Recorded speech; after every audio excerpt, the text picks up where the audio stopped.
বাংলাদেশ জাতীয়তাবাদী ছাত্রদলের সাংগঠনিক অভিভাবক দেশনায়ক জনাব তারেক রহমানের নির্দেশনা 31 দফা বাস্তবায়নের লক্ষ্যে অলিপুরা টু কেওডালা যে রাস্তা মেরামত সংস্কারের কাজ, এখানে শত শত লোকের যাতায়াত, এখানে একটি হসপিটাল, একটি হাই স্কুল, একটি প্রাইমারি স্কুল, একটি মাদ্রাসা শিক্ষা প্রতিষ্ঠান অবস্থিত।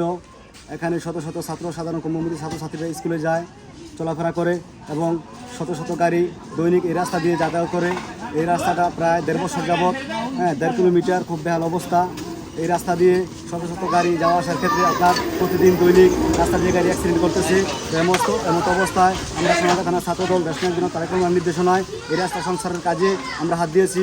আমাদের কাজ চলমান থাকবে যতদিন পর্যন্ত আমরা দেশ ও দেশের জনগণের সেবা না করতে পারবো, ততদিন পর্যন্ত দেশনায়ক জনাব তারেক রহমানের নির্দেশনা অনুযায়ী আমরা মাঠে ঘাটে এবং দেশের যে কোনো প্রান্তে কাজ করে যাবো। এই আশা ব্যক্ত করে আমি আমার বক্তব্য শেষ করছি। বাংলাদেশ জিন্দাবাদ, বাংলাদেশ জাতীয়তাবাদী ছাত্রদল জিন্দাবাদ।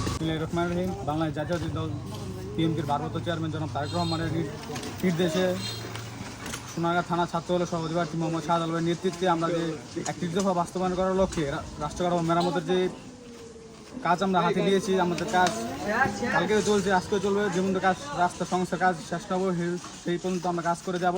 বাংলা জিন্দাবাদ, বাংলা ছাত্রদল জিন্দাবাদ। দীর্ঘদিন ধরে আমাদের এই অলিপুরা থেকে কেওডালা এবং বারুদ্দি আমরা হাজার হাজারের লোক চলাফেরা করে। পাশাপাশি একটা স্কুল আছে, মাদ্রাসা আছে। স্কুলের শিক্ষার্থীরা রাস্তাঘাটে আসতে পারে না, বৃষ্টি এলে ডুহমান্না পানি হয়ে যায়। দৈনিক এখানে 2-4টা গাড়ি উল্টে পড়ে যায়। তো আমাদের এই যাত্রীরা বা ছাত্রছাত্রীরা রাস্তাঘাটে চলাফেরা করার জন্য অনেক খুব কষ্ট ভোগ করে।